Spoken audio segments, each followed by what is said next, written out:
जिसने अपने जीवन में कोई साधन न किया हो, भूल कर भी कोई साधन जिससे न बना हो, पर मृत्यु के क्षण में गोपी चंदन से उसके मस्तक पर ऊर्ध्वपुंड विराजमान हो, तो वह विमान में बैठकर भगवत धाम जाए।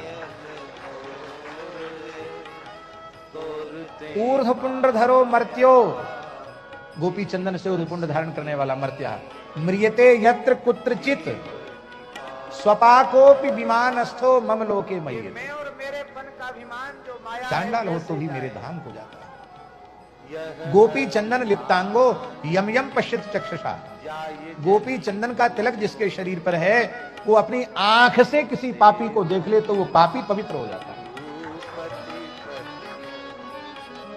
पदावासं स्पृशे सद्य साधु साध सविमुच्यते।